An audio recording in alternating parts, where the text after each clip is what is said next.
निवडणुका आता काही दिवसांवरती येऊन ठेपलेल्या आहेत। कालच महाविकास आघाडीची प्रचंड सभा यशस्वीपणाने पार पडलेली आहे। निवडणुका म्हटल्यानंतर शेवटी आम्ही मतं मागायची आणि जनतेने मतं द्यायची, हा एवढ्यापुरताच काही कारभार असतो किंवा असावा असं मला वाटत नाही। तर मतं कशासाठी द्यायची आणि मतं कोणाला द्यायची, कोणत्या विचारसरणीला द्यायची, हा सुद्धा एक महत्त्वाचा प्रश्न असतो।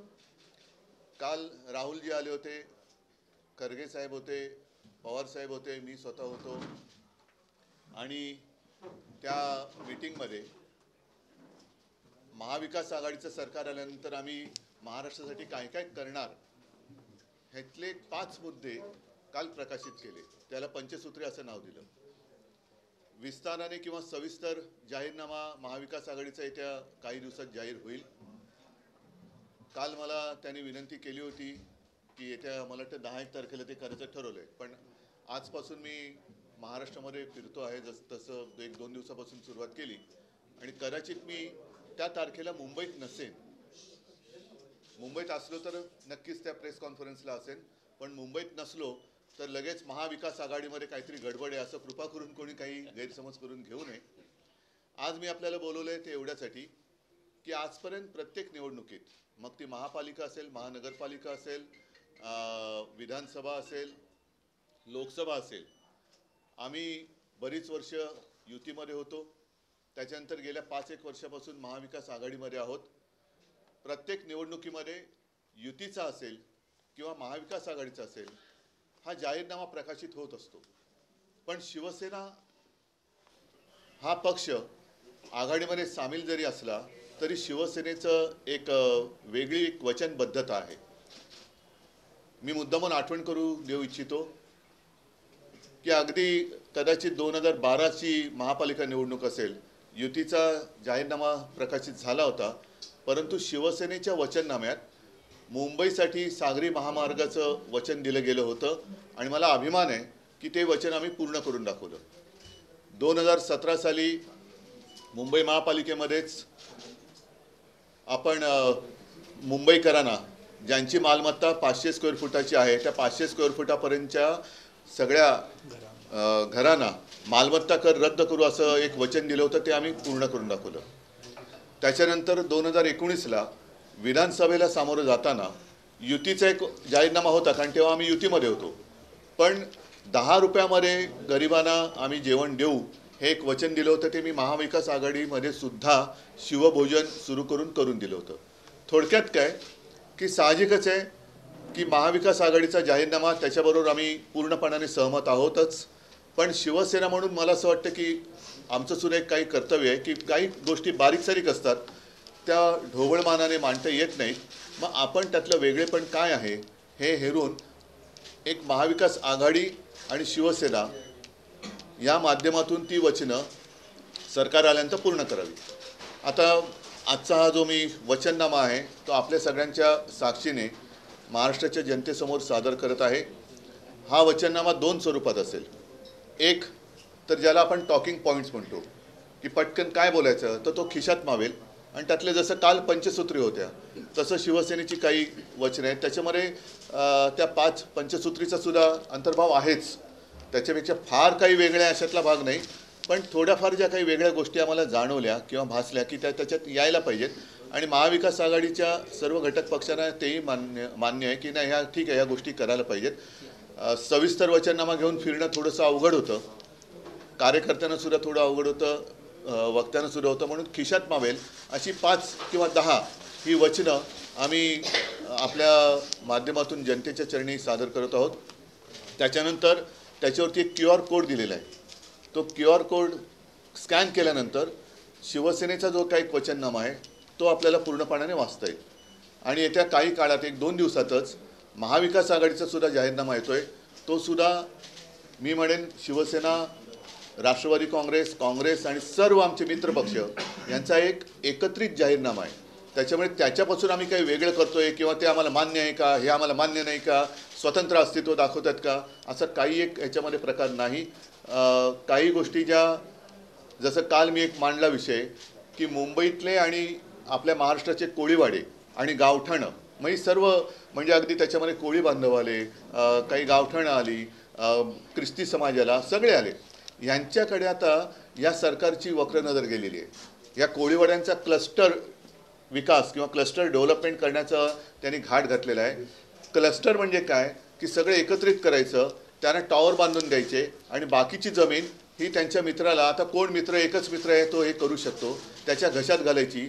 असा हा एक काळा प्रकार त्यांनी सुरू केलेला आहे. पहिल्या प्रथम आमचं सरकार आल्यानंतर तो त्यांनी केलेला GR आहे तो आम्ही रद्द करू. कोळीवाड्यांचं अस्तित्व, गावठाण्यांचं अस्तित्व, त्यांची ओळख हे आम्ही कदापि पुसू देणार नाही. आणि त्या सगळ्यांना म्हणजे कोळी बांधवांना असेल, गावठाण्यातील असेल, या सर्व लोकांना मान्य होईल असाच विकास आम्ही तिथे करू. अन्यथा काय होईल की कोळीवाडी म्हटल्यानंतर मग मासे सुकत कुठे टाकायचे त्याला बंदी येईल. मासे सुकत इकडे मासे सुकत टाकायचे नाहीत, तिकडे सुकत टाकायचे नाहीत. त्याच्यानंतर टॉवर बांधले आणि कालच्या सभेत मी ओझरतो बोललो की आता प्रत्येक इमारतीला पार्किंग देतात. पण कोळी बांधव त्या पार्किंगमध्ये त्यांच्या होड्या पार्क करू शकणार आहेत का?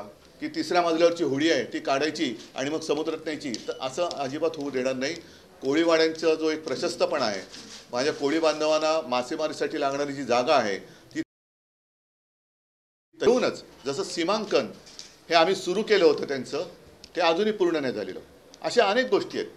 त्याच्यानंतर धारावीचा जो विषय आहे, हा धारावीचा विषय केवळ धारावीपुरताच मर्यादित आहे अशातला भाग नाही, तर धारावीच्या माध्यमातून पूर्ण मुंबईभर जो एक बकालपणा आणण्याचा हा सरकारचा डाव आहे तो आम्हाला हाणून पाडायचा आणि तो पाडणार.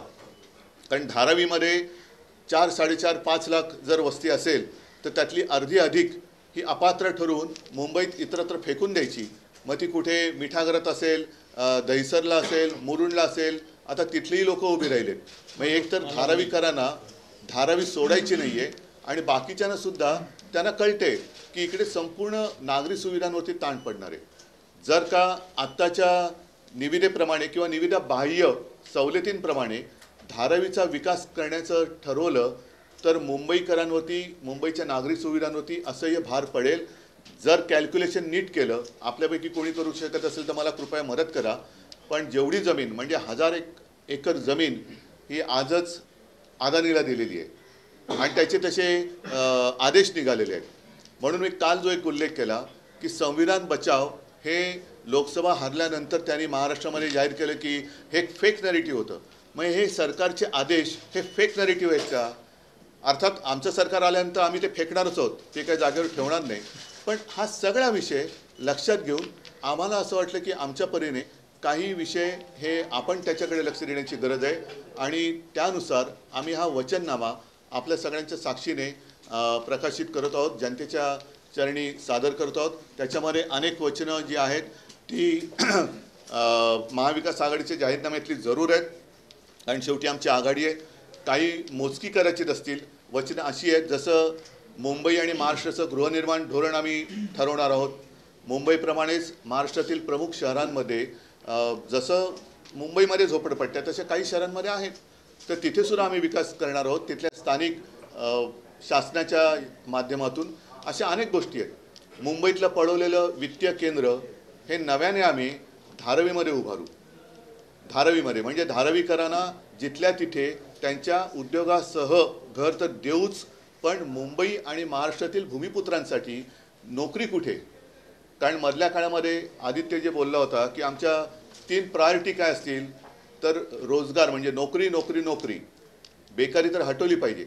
पण त्याच्यासाठी कुठेच या सरकारच्या म्हणजे आत्ताचं जे मिंधे सरकार आहे त्यांच्या कारभारात कुठे काही दिसत नाही आहे. त्यांना फक्त गद्दारांना नोकऱ्या त्यांनी दिल्या, बाकीच्या जनतेला काही दिलेलं नाही आहेत. तर आम्ही आमच्या महाराष्ट्रातील भूमिपुत्रांना, मग त्याच्यामध्ये मुलं आली, मुली आल्या, यांच्यासाठी नोकऱ्यांच्या संध्या उपलब्ध करून देऊ.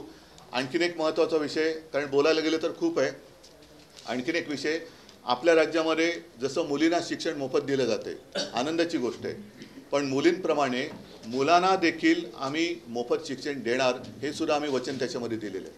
5 जीवनावश्यक वस्तूंचे भाव हे स्थिर ठेवणार हे सुद्धा वचन आम्ही दिलेले आहे. तर अशा गोष्टी बऱ्याच आहेत. आपल्या हाती तो वचननामा आल्यानंतर आपल्याला कळेलच. तूर्त मी जनतेच्या चरणी आम्ही काय सेवा करू इच्छितो हे सादर करतोय आणि या हवेतल्या गोष्टी नाहीत. आम्ही करून दाखवलेले आहेत। महापालिकेत 500 फुटापर्यंतचा मालमत्ता कर जसा रद्द केला, अशा अनेक गोष्टी आहेत। पण शेतकऱ्यांचं पीक कर्ज 2 लाखापर्यंत आम्ही माफ करून दाखवलं किंवा मुक्त करून दाखवलं। आम्ही करून दाखवलंय। जे करणार आहोत तेच आम्ही बोलतो आणि जे बोलतो ते आम्ही करतो।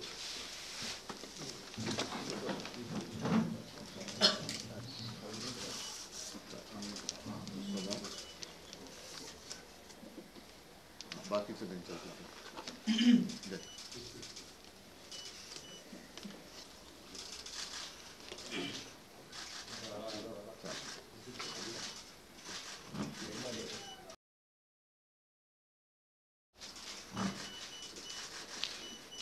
ये तो छोटा बोर्ड है, छोटे कार्ड दे, बोर्ड पेक्षा कार्ड देणार। हे मी आपल्याला म्हटलं होतं हे साईन एक मिनिट, जे आपल्याला मी म्हटलं होतं की खिशात ठेवण्यासारखा एक पटकन काय शिवसेनेने आणि महाविकास आघाडीने वचने दिलेली आहेत। तर हे बघा, देसाई साहेबांनी वचननामा खिशात आणि त्याच्या पाठीकडे त्याच्या मागे QR कोड पण दिलेला आहे की जो स्कॅन केल्यानंतर सविस्तर वचननामा आपल्याला तिथे पाहायला मिळेल। आता हे सगळ्यांना पाहिजे तर वाटा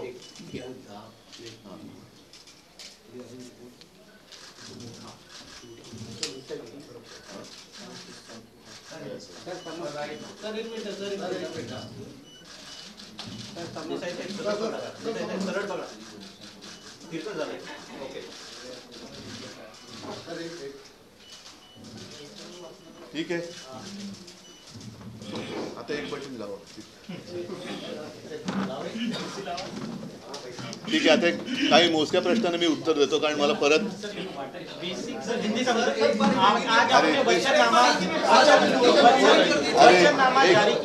इतनी सारी बातें मैं हिंदी में करूँ ना तो थक जाऊंगा।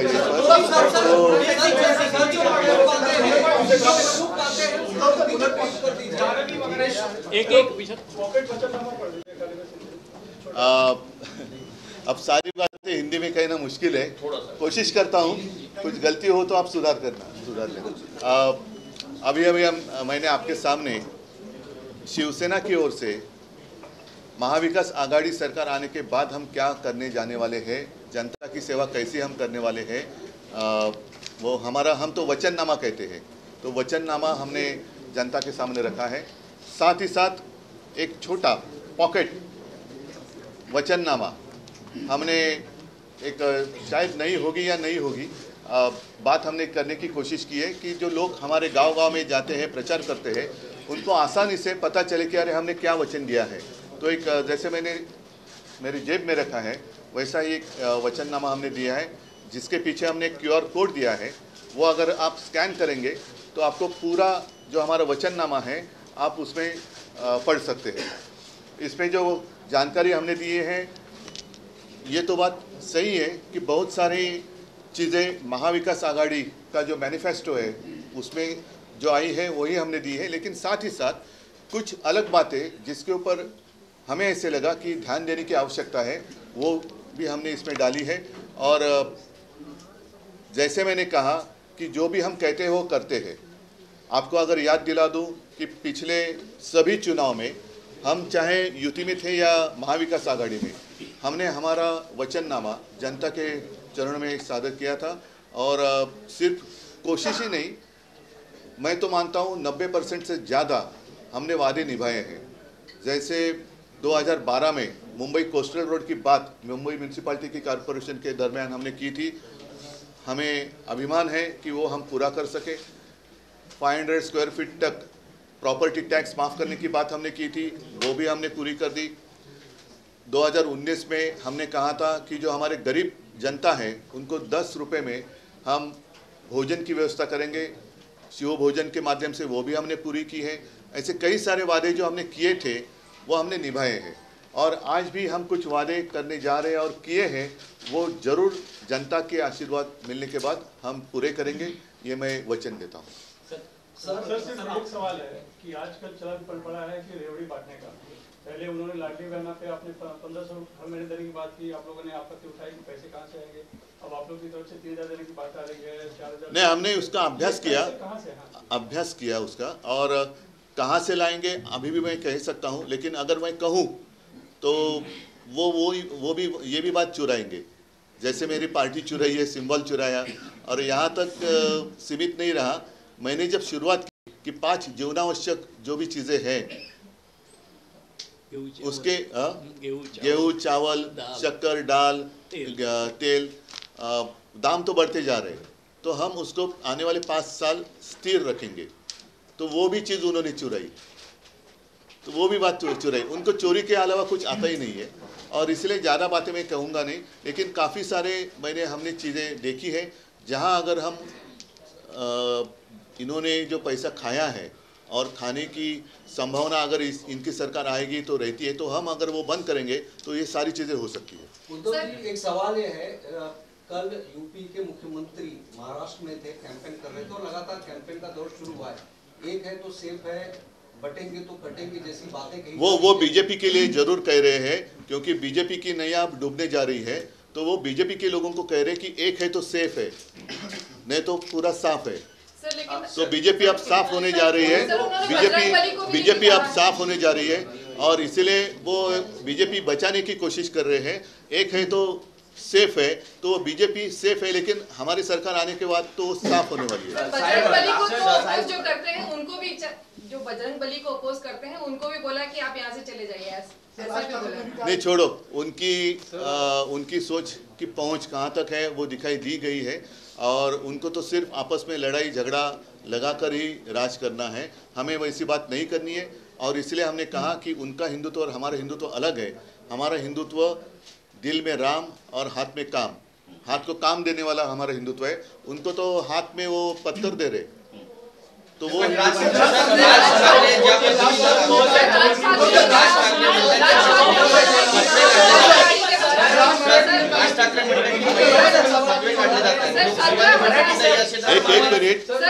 मिनिट जरा मी वेगळं काही बोललो तर तुम्ही म्हणतात महाविकास आघाडीमध्ये बिघाडी, तुमच्यामध्ये केवढी बिघाडी? एक मिनिट प्रश्न विचारा ना।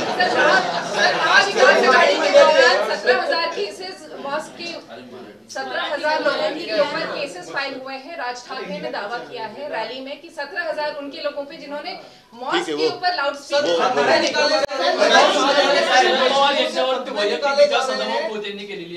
नाही, मला आता त्याच्यामध्ये जायचं नाही, कारण सभा आहे, त्या सभेमध्ये मी उत्तर देईन। मी आज वचननाम्यापुरतं ही प्रेस कॉन्फरन्स मर्यादित ठेवू इच्छितो, कारण शेवटी या तुतुमैमेमधून लोकांना काय मिळणार या प्रश्नाचं उत्तर कोणी देत नाही, ते उत्तर आम्ही देतो आहोत। बाकी तर ही तुतुमैमे निवडणुका योत किंवा न योत ही चालूच राहते, त्याच्यामुळे आरोप प्रत्यारोप हे होत राहतील। जनतेने विचार करायचा आहे की जी वचनं किंवा जो पाऊस आत्तापर्यंत ज्यांनी वचनं दिली, काल खरगे साहेब चांगलं बोलले खरं, म्हणजे त्यांनी काय सांगितलं की आत्तापर्यंत मोदीजींनी ज्या काही गोष्टी सांगितल्या होत्या, 15 लाख रुपये कुठे गेले? म्हणजे मी विधानसभेत माझं नागपूरचं भाषण तुम्ही जर का ऐकलं असेल तेव्हाचं, की 15 लाख रुपये येणार होते, अमुक होणार होतं, तमुक होणार होतं, 2 कोटी लोकांना रोजगार मिळणार होते, शेतकऱ्याचं उत्पन्न दुप्पट होणार होतं। तर आजपर्यंत ते जे काही करू शकले नाहीत, तर आता कसे काय करू शकणार? आता कसे काय करू शकणार? आणि तुम्ही आपने जो बात कही थी रेवड़ी, तो वो जो बातें थी वो तो बाद में पता चले कि वो सारे जुमले थे। अच्छे दिन आएंगे, कब आएंगे? ये जाएंगे तो आएंगे।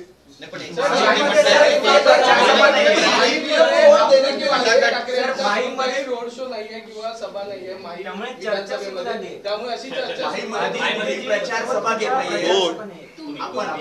मला आवश्यकता नाही, माहीम हा माझा आहे, माहीम हा माझा आहे, माहीम हा शिवसेनेचा मतदारसंघ आहे, त्याच्यामुळे तसं बघितलं तर मुंबईमध्ये कालची सभा झाली आणि 17ची सभा, या अलीकडे पलीकडे मी मुंबईच्या बाहेरच आहे, कारण मुंबईकरांवरती माझा विश्वास आहे, माझ्यावरती मुंबईकरांचा विश्वास आहे, महाराष्ट्राचा माझ्यावरती विश्वास आहे, पण तरी देखील मी त्यांच्या सगळ्यांच्या दर्शनाला आणि आशीर्वाद घ्यायला मी जातोय।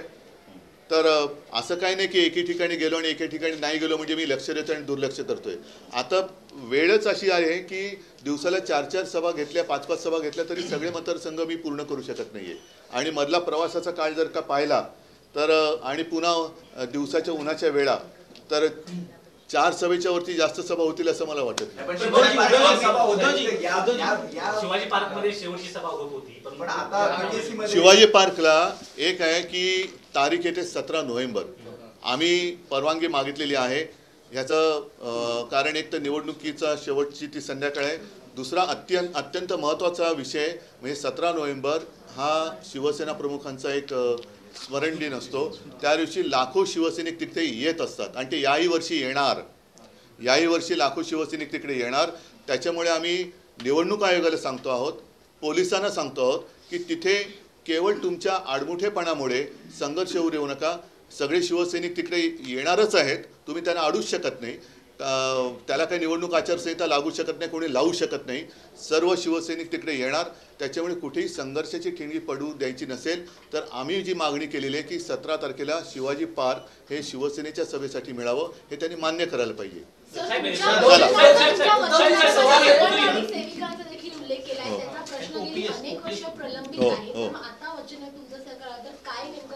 त्यांना आता ऐका, आता म्हणून काय ह्या 5 किंवा किती 10 गोष्टी आहेत ह्या बोलण्यासाठी तुम्हाला सांगण्यासाठी दिल्या आहेत. त्याचं सविस्तर आहे ते पाठी दिलेलं आहे. मात्र कदाचित त्याच्यात सुद्धा काही गोष्टी सविस्तर नसतील.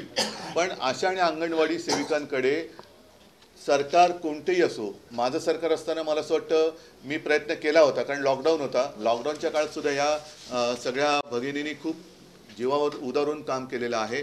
मग ती घरोघरी जाऊन तपासणी करणं असेल, काही असो, तर त्यांना आत्तापर्यंत नुसतं त्यांच्या सेवेचा वापर करून घेतला.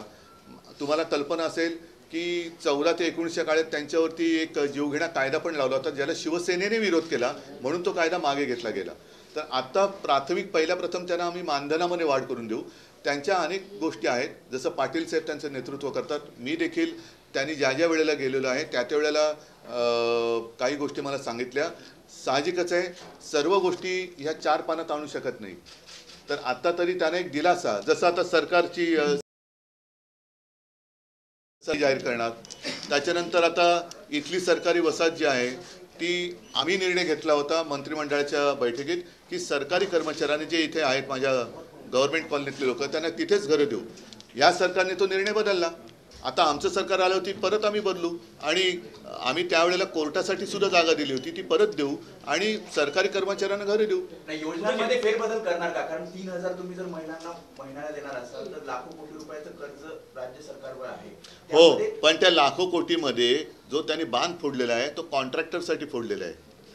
अनेक पैसे हे कॉन्ट्रॅक्टरला मिळावेत आणि कॉन्ट्रॅक्टरच्या माध्यमातून यांना मिळावेत, यासाठी त्यांनी जसं मुंबईबद्दल मी ऐकलं की 90,000 कोटींच्या फिक्स्ड डिपॉझिटच्या ठेवी होत्या त्यासुद्धा त्यांनी आता तोडल्यात आणि साधारणतः 40-45,000 कोटीच्या ते तोडू शकत नाहीत काय रे, कारण ग्रॅच्युइटी प्रॉव्हिडंट फंड वगैरे असं आहेत. म्हणून आम्ही त्या ठेवींमधनं कोस्टल रोड केला.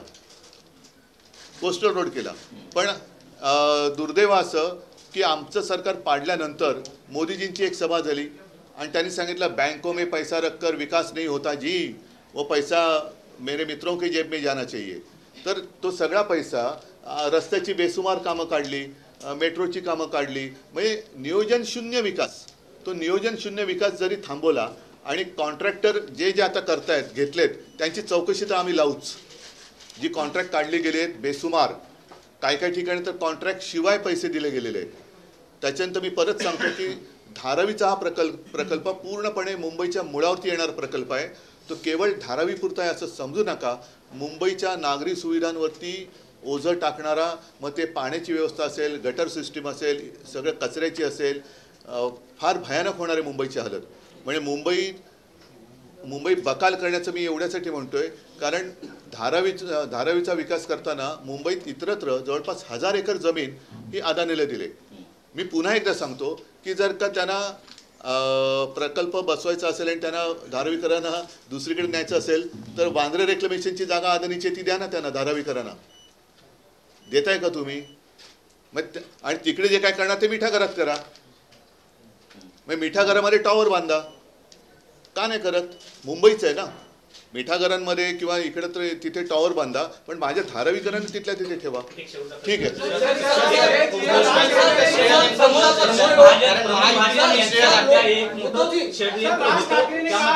कौटुंबिक कारण नव्हतं अशा प्रकारचे इंडिया एक अलायन्स वक्तव्य को पुरम महाजन मला यांनी माहिती 18 वर्षानंतर नाही, केलं नाही, मला माहिती नाही. जारी करने की बात कही है, जा रहा है, सत्ता पक्ष के